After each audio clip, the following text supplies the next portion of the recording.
Friends, welcome to our fifth measurement lesson today. It's Friday before our kind of break from new lessons. We won't do any new lessons next week. It is also, I'm filming this on Thursday, which is for Spirit Week for formal day, so I'm dressing up like it's a day of work. Got a semi-formal hat to go with it. So we're here to talk about area. And I'm going to go right through our problem solving tasks. Don't want to waste a lot of time today. Get you guys the information you need so you can get the work done and go have some time for yourselves. So here we go. Area, starting the problem solving task. Open it up on Google Classroom, pull it up in front of you, follow along as we go. All right, friends, here we are on our problem solving task. You can see it says the Petersons family just bought a piece of land. They want to cover their property in turf. Turf is a grass product like used on fields that you can cover it. The property and its dimensions are shown below. We see the property is 8 yards long and 5 yards wide. And the question is, how much turf do the Petersons need to buy?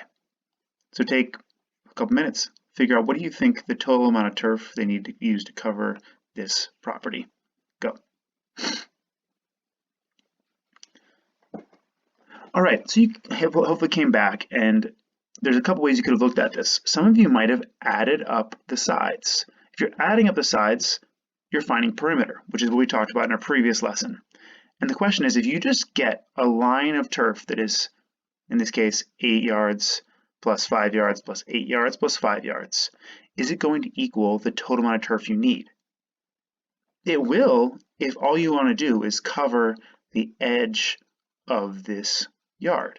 But chances are they want grass or turf over the entire yard. So they need to cover not just the outside, but the entire thing. So we're not finding perimeter, we're finding area. And you may have talked about area in 4th grade, but when we talk about area, we're talking about the space inside of something. Not just the outside, like perimeter, but the space inside. So to find out how much is inside, we need to really break up the entire shape to make a different kind of shape. So I'm going to pause the screen here and go to our camera. So what I've done to figure out area is you can see I've broken up our shape. We got 8 yards by 5 yards here. 8 yards on top, 5 yards on the side. We call this the length. The longer side is usually considered the length. The shorter side is usually considered the width. So we have 8 yards and 5 yards. Take a second, think about why I broke it up like I did. Look at it. So we want to find the space inside. We see it's 8 across the top and 5 on the side. So it's 5 yards long. Each dash represents 1 yard. And each dash here represents 1 yard. So if I break it all the way across, I can see that I have a total, excuse me, I have a total of 40 yards inside this square. You can count them up and see. But instead of just counting them up and seeing how many there are, what's an easier way? Think about it. Count it, get 40. My sides are 8 and 5. Hopefully you found the shortcut is just to multiply 8 times 5. What we are doing when we're getting the area is actually making an array. Think how simple those words are. Area and array. When we talked about how to do a multiplication problem, it's 8 times 5 or 8 by 5. 8 groups. Well, 8 groups of 5 down here. Area is the same as multiplication. But this is where things get a little different. My answer is not 40 yards because 40 yards is a line about as wide as 40 doors, but it's a line. It doesn't actually take up space. You could use 40 yards for a perimeter, but in this case, it's not. We have to say this is 40 square yards or 40 yards squared. That looks like this. So 40, pardon that interruption. We've got 40 yards squared, you could say, or you could say 40 square yards.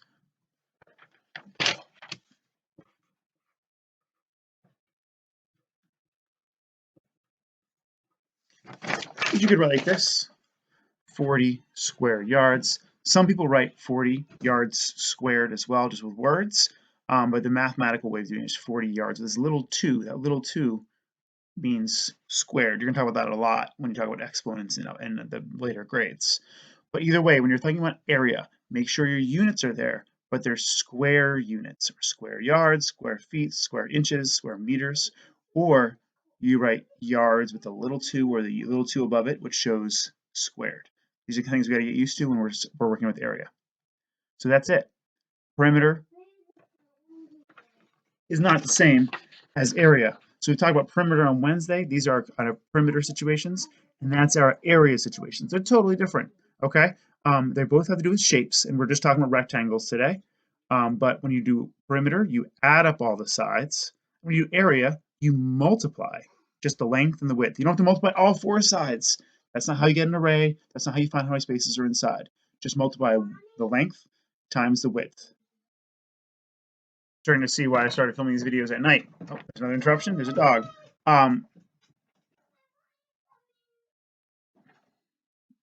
Yep. Keep happening. The other thing that's different between the two is that perimeter goes around the outside of the shape. That's always going to be true, just around the outside. And area is the space inside the shape. So it's taking the space inside the middle of the shape. So think about when you're reading word problems, you're thinking about, is it a problem where I'm asking what's inside a shape, or like covering a floor with carpet, or covering a floor with tile, or painting an area, or covering with paper? Whereas perimeter is talking about going to the outside. We talked about framing things. We talked about the outside of rooms. Those are perimeter situations.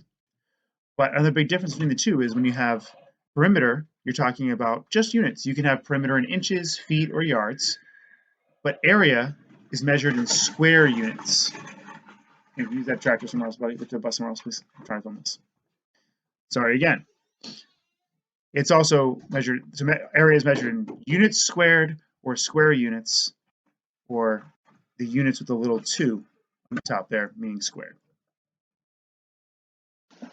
All right, so we wrapped up our guided practice, or problem solving, sorry. It's time to move right on to that guided practice section of the packet. So the first part of guided practice says, what is the perimeter of inches of the shaded rectangle, and what is the area of the shaded figure in square inches? Each side length of one square is 1 inch. So remember, each square length, right here from one end to the other, is 1 inch.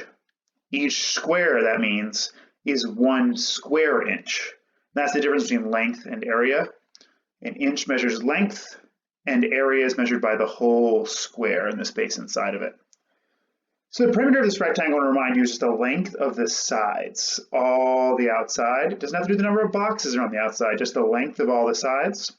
So our top one is 1, 2, 3, 4, 5, 6, 7, 8. So on top somewhere I could write 8. And on the side here is 1, 2, 3, 4, 5, 6. So it's actually very close to our other one. It's going to be 8 plus 6 plus 8 plus 6. So I'm going to kind of make a workspace over here, down here. Perimeter equals 8 plus 8 plus 6 plus 6. And friends, we just add those 4 numbers up to get perimeter, and our units are going to be in inches. 8 plus 8 is 16, plus 6 plus 6 is 12, 16 plus 12, 26, 28 inches. Notice it's just inches because it's a length around the outside. Area is actually in some ways easier to calculate because we don't need to count all these boxes, and we only need to look at 1 length and 1 width. The length we usually say is the longer side, and width is usually the shorter side. So we have area equals, and this is the formula always, it's going to be length times width. I write the formula out before I do area problems, or even volume as we learn later on. So area is length times width, L times W. So area equals 8 times 6. 8 times 6 is 48. And my units, 48. And I'm going to say square inches. These are square inches, not just inches, because it's an area problem. 48 square inches. All right, that's it. We're going to move on to the next one. Try this one on your own. And we have, this one's a little different though. It's just the long side of the property is 150 feet. The short side is 75 feet. What is the area of the school's property? So we have the lengths there. Go for it. All right, I'm going to cruise through the next couple questions because they're pretty straightforward. Usually when I have a system like this and it doesn't have it for me, I'll draw a picture of it. Google Docs doesn't let me draw a very good picture on here. I would do it on paper instead. But basically what I want is a rectangle, and since I can't draw very well here, I'm just going to kind of like, I could say insert new drawing if I want to. Again, it doesn't work very well, but just make a shape, a square. So if you're trying to do in Google Docs, you can say insert and then a shape, and then you get this square on there, but then it's hard to label the sides. I'm trying to think what I can edit it. And you can, if you want to, you can write a text box like this, and it's a 150, and then another text box here, 75. It's obviously a lot easier to do it on paper than to do that, but that's a way to draw a picture for it. I know my length is 150 and the other length is 75. My units are feet because it says feet in here. They're both feet, which is good. So, oops. So I get on here and I say area equals length times width, and in this case, area equals 150 times 75. So solve that out and go. So if you take 150 times 75, you multiply, then you get 11,250 square feet. Again, it's not feet because we're talking about area. So the easiest way to do is write square feet. You can also write the little exponent 2 after the feet instead to show square feet. So there's our solution to that one. The next one is also straightforward. The length of a rectangle is 7.34 yards. I'm not going to draw it this time. I already showed you how to do the drawing. But you can just draw it on paper or just figure out, though, you already know the length is this much and the width is that much. What is the area? I know the formula for area equals length times width. So all you need to do is set up and multiply 7.34 times 2.4. It's a multiplication problem with decimals. You should know how to do it. Solve it. Come back and check. So if you multiply it together, you get 17 and 616 thousandths. 17 and 616 thousandths. This is where things get more challenging. So these questions like this really ask you to think differently about this. Why don't you try again and see if you can figure this out. It says the perimeter of a square garden is 36 feet. What is the area of the garden? It's a square garden. Draw a picture to help you answer the question. Take a second, do that now. All right, so we're looking at a perimeter of a square garden. Remember, perimeter, how do you find the perimeter? You add up all four sides. But if the perimeter is 36 feet, that means all four sides add up to 36 feet, but it's also a square. What does it mean that it's a square? All sides are equal, you're hopefully thinking. All sides are equal in all right angles. So let's draw a picture here of our square. I'm going to remember, you can go to Insert, and you can go to Drawing, New Drawing, and you can draw in a square. And I'm going to go right here to this symbol of a shape to make any shape I want, and the shape I'm going to make is a rectangle. The specific kind of rectangle I'm going to make is one with equal sides, which is a square, and I'm going to do my best to make a square. I can label the sides with this text box. But so I have 36 is the total. This side plus this side plus this side plus that side, 36. There are four sides.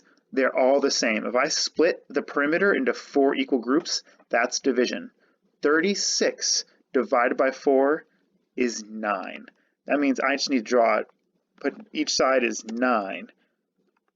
Doesn't tell me the question, but you can use the information that it's a square, the information the perimeter is 36.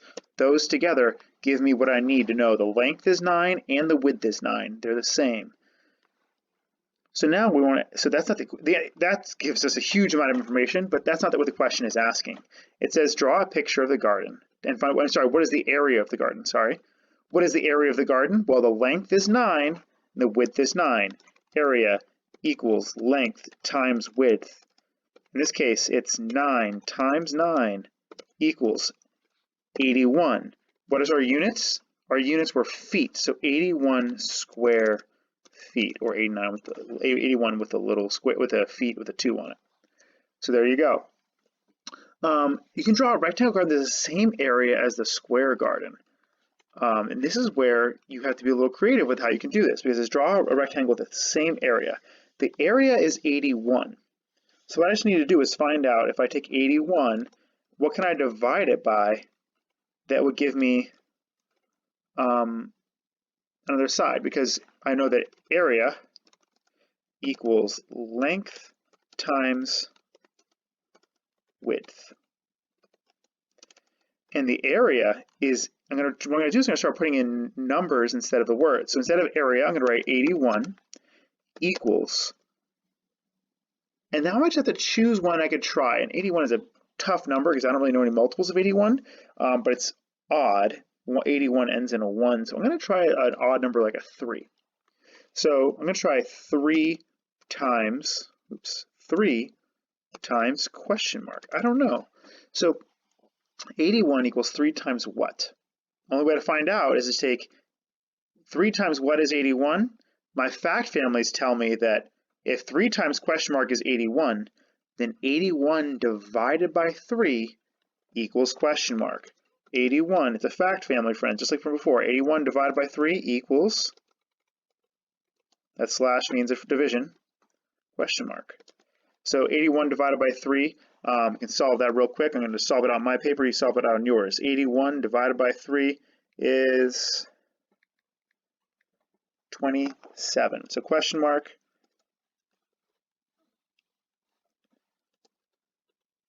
equals 27 feet. Since it's just a length of a side, it doesn't mean that I don't need square feet, just length. So my new rectangle would be, has a length of 3, well in this case a width of 3 and 27. So 3 times 27 is 81. It could be another number too. You could try 6, you could try maybe 7, try different numbers that are odd numbers that might work. There's more than one rectangle to do this with. I'm going to say insert shape, or drawing, sorry, and the new drawing I'm going to make is a rectangle or of something as a long skinny rectangle, because one side is only 3 and the other side, again drawing that T with a box around it, it's called a T for text box. Text is what we're putting in, 27. So there we go, 3 and 27. The last one we're going to work on right now, that's like this, is asking if you have a rectangle with a width of 9 feet and the area is 162 feet. That should be feet squared. That 2 should be after the foot. Sorry for the mistake. What is the length of the rectangle? So in this case, I always want to just start with that visual. Again, I'm going to try to draw it because it's not perfect, but it helps. So new, I'm going to draw myself a little rectangle, and you can do it on paper, like I said, is fine, but I'm on a computer, so I'm doing it on a computer. Rectangle. I know, what was it I knew about it? It was 9 feet wide. That's all I know. So it's 9 feet, well, I know the area too, but on this picture here, it's 9 feet wide, and it's like 100 something square feet area. 162 square feet. So inside the box, I'm going to say, well, inside the box is 162. All right, so take what you know. I know area equals length times width. Hopefully it's getting old to hear that because I want to get it stuck in your head. I know the area is 162, and I know that equals length times width, 9 times something. I don't know what it is. Just like before, you're taking your formula, you're finding out what that question mark is. It's a fact family. 162, or sorry, 9 times question mark is 162. That means I can also do 162 divided by 9. Slash 9, or divided by 9, equals question mark. It's going to be a little tricky. 162 divided by 9, do it on your paper if you need to, or do it in your head if you can. Great, so hopefully you solved it. I know 162 divided by 9, I can do it in my head because I know 162 is twice as big as 81. So I know that 81 divided by 9 is 9. So 162 divided by 9 is 18. So question mark equals 18 feet. So the length of the rectangle, because it's actually longer than the width, which we said was 9 here, that's longer than that, is 18 feet. So we use the formula, area equals length times width, put in the missing numbers, and use our fact family and division to find out what it was. So we'd actually use division to solve it because we didn't know what the width or length was. That's how you do this. The last guided practice question you can figure out on your own is just multiplying those two numbers together. It's very straightforward. That's all. Area, you've got it. You can find the area, or you can find a missing side. Those are two things you need to know to do for today's exit ticket. Make sure that what I did here makes sense. If it didn't, write me a comment below or reach out to your teachers. Have a great day, everybody, and a good weekend.